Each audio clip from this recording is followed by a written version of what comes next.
What's up, y'all? Welcome back to Naomi Luxe TV, where we talk all things reality TV and pop culture. This is another installment of Teen Mom News Dump. Per usual, there's a lot going on in the Teen Mom world. We have updates on Jenelle getting back with the swamp monster, and an update on Amanda Connor's bodily injury charge. You know, that whole car crash situation.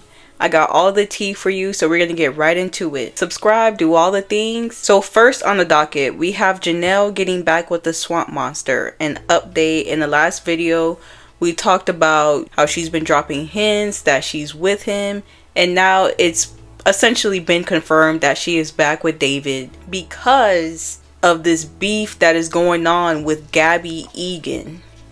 There's a lot to unpack here. So let's do a quick little timeline recap. So boom, David flies to Vegas because their daughter that they share together, Ensley, was in the hospital, right? People already started speculating just based on what they both been posting. They were at the Cheesecake Factory together. People caught him driving her car. But whatever, he flies back to North Carolina, back to the swamp.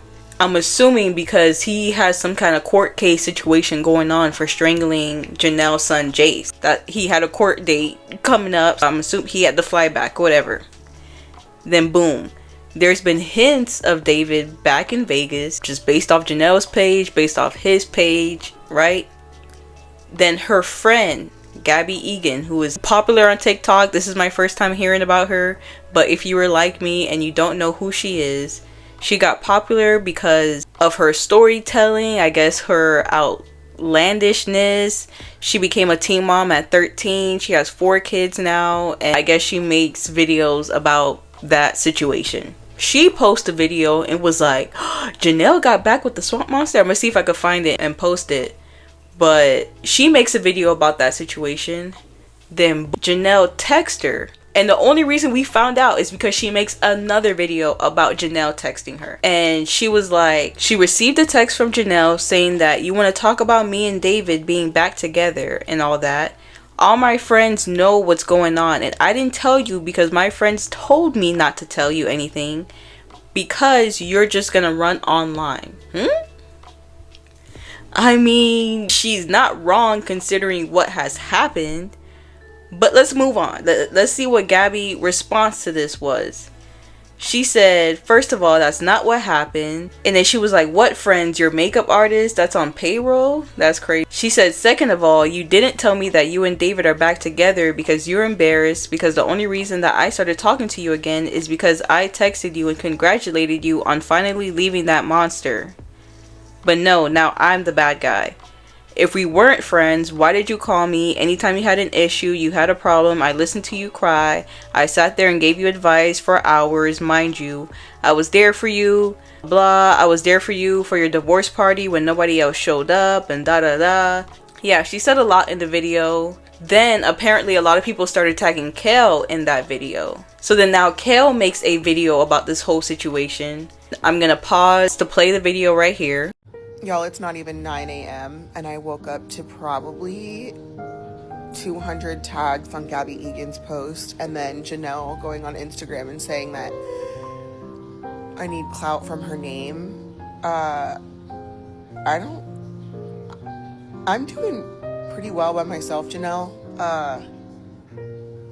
I really don't give a fuck about you. Like, I wish you the best, but like, I don't think about you unless I'm tagged in your shit. You know what I mean? So, Gabi, call me. Like, at this point, like, if you're gonna, like, we might as well. I don't know. But it's not 8 a.m. Like, the devil works hard, but TikTok tags work harder. And, I mean, at this point, Gabi and I can do a podcast. We're being accused. So hopefully that was enough time. So the beef doesn't end there. Now we also have David's ex-girlfriend that he was dating. In between now and since they got a divorce, David has been dating this woman named Kenley. And Kenley and Jenelle been beefing back and forth this whole time. Even though the ex-girlfriend is not with David anymore, they are still beefing. Kenley makes this post and then she's like, imagine fumbling this just to get back with your baby mama. So whatever, the cat's out the bag. They're back together. Here are my thoughts. I'm just gonna break it down by situation. Starting off with Gabi Egan. This don't seem like the greatest friend to begin with, because there's no way that there wasn't any previous animosity before she made that first video. Because if she was truly her friend, she wouldn't have made that original video. Then when Jenelle reaches out, rightfully so, now you're bashing her and you're saying, oh, you ain't got no friends, you ain't this, you ain't that, da da da. You was quick to go on the defense and attack her. You wasn't really friends with that girl for real. Come on. And y'all know I'm not a big fan of Jenelle. I don't like her. I don't like people who don't take care of their kids. Whatever. But I feel like because a lot of people don't like Jenelle, they are quick to take the other person's side. Even though in this situation, like, oh, that's what I'm saying. It's so hard to defend Jenelle. Oh my god, it is so hard to defend this girl. But for this situation in particular, they both wrong. Let me say that. Because one, Jenelle should not be getting back with this guy in the first place. This guy done strangled your son. This guy done put his hands on you. He done did this and that to you, and you claim that he was a PDF file and you get back with him. You should not be with him. But also, with the Gabi girl, I'm not quick to jump on her side, because it's like, don't say you were friends and you were there for her and then you go and jump on the bandwagon of everybody else. There was enough people calling her out for getting back with the swamp monster. If you were truly her friend, we didn't need your input on it. Whatever. Now with the whole Kale thing, that's what I'm saying. Kale is wrong too, because it just seems like this is all just a money grab. They're all just going at each other for more views, and you get what I'm saying? It just doesn't seem...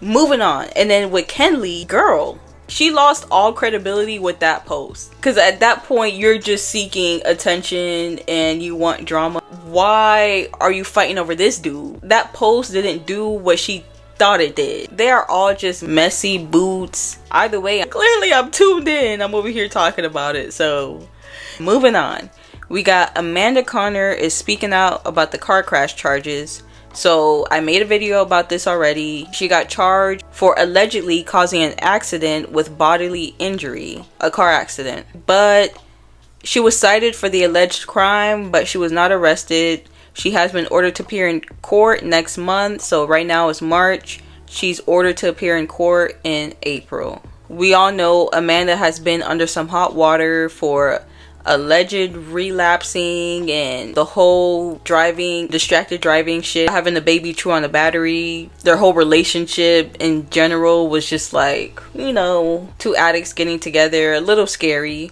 So she's finally speaking out against all the allegations. So this is her explanation of the car accident. She was in the car with her 1-year-old. Her 1-year-old was in the back seat. I would hope so. She said that they were at a stop sign. The baby was crying, so she was reaching in the back seat to give the 1-year-old something. She slowly began to pull away from the stop sign, which she admitted that she shouldn't have done. She said that she was going 3 or 4 miles per hour, and so was the other lady, because they were still in the neighborhood. And she pulled out as the lady was going. Of course, the lady had the right of way, and she bumped into the lady. I'm gonna see if I could post a picture of the car. I don't know if it was her car or the lady's car, but that shit was in a ditch. I don't know. I do believe the lady probably over exaggerated. Of course, if you get into a car accident, I'm over exaggerating too. But at the same time, you should have been paying attention. You would not be in this position if you're paying attention. Because what you mean the car just rolled away by accident? What the hell? Anyway, she puts... Okay, and here's the kicker that has been frying me. And I'm just like, bro, this lady is just out her goddamn mind. Mind you, this happened because of distracted driving. She's been catching a lot of flack due to distracted driving. And she makes this video explaining everything as she was driving. You can't make this shit up. She said in the report, she puts a report in her video, and she pointed out that the other driver suffered no bodily harm in the accident and they were not transported by an ambulance. So that still doesn't matter, because I remember when I got into my car accident and it wasn't my fault. We didn't get medical attention immediately, but we sought it afterwards and we still were able to get the money. So that doesn't matter. The police report is therefore null and void. Then she wanted to explain the whole relapsing situation. So the reason or the main video where people started feeling like she relapsed was when she was doing that whole eyelash review, and the way she was talking in the video and people felt like she relapsed, right? She said she did not relapse, but she does drink, and this is a slippery slope, because when you're an addict of that magnitude, when you was on them heavy drugs, you're not supposed to be doing nothing, period. I'm talking no Mary Jane, no alcohol.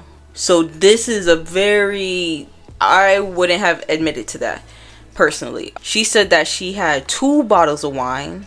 She had a busting ass headache the next morning, so she decided to drink 1 more glass of wine. Come on, you drank 2 bottles of wine and you drank 1 more glass of wine to cure the headache? Is this not, you see, I'm not gonna say too much.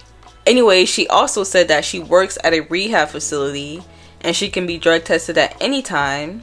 Then she said that even if she wanted to, honestly, I feel like this sentence alone, she just keeps losing credibility the more she spoke.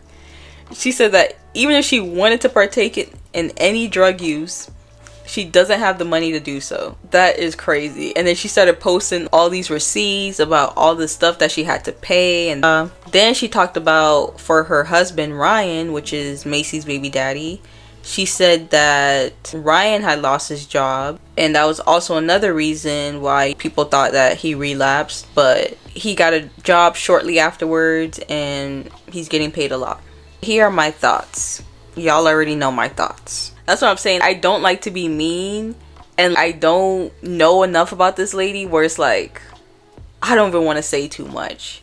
But y'all know my feelings. Maybe a little bit of loose screws. I mean, we all got a little bit of loose screws. But moving on, something light in the Teen Mom news world. Ashley graduates and gets her bachelor's degree. She got a bachelor in health science from Southern New Hampshire University. This is a question that she gets a lot in her live videos. A lot of people were asking her, what's the deal with nursing? Are you still in nursing school? What's happening? They always wanted to get an update on her whole nursing situation. I believe that nursing school ended up being a scam. And not only that, as she was in the school and experiencing the things and maybe doing clinicals and stuff like that, getting some boots on the ground work, she realized that this wasn't for her. And I've experienced the same thing. I always thought I wanted to do nursing. I did 2 years of the classes and everything. But then more recently, I stopped going to school for a while. And my niece just finished nursing school, and based off the story she was telling me, I was like, I do want to go back to school, but she has completely de-influenced me from going to nursing school. I totally get it. I feel like it sounds good in theory, and it is a great career, and you can become financially free and all those things. You can make a decent amount of money, but it is not for everyone. The way my anxiety set up, I am not built for nursing school. But she said for her reasons, it was for the cattiness, the cutthroatness of the industry, and that's why she was completely turned off from it. So congratulations to Ashley for graduating with her bachelor's. I am so happy for her. That is an awesome accomplishment. This comes after less than a year from her divorce. She's done with that shitty ass guy. She done got her a new man and everything. She done graduated and she's working in a field that she actually likes. That's it. That's all. Let me know what story interests you the most. If you disagree with me, if you agree with me on any of these subjects, I want to know. Let me know in the comments. As I said, subscribe, do all the things, and bye.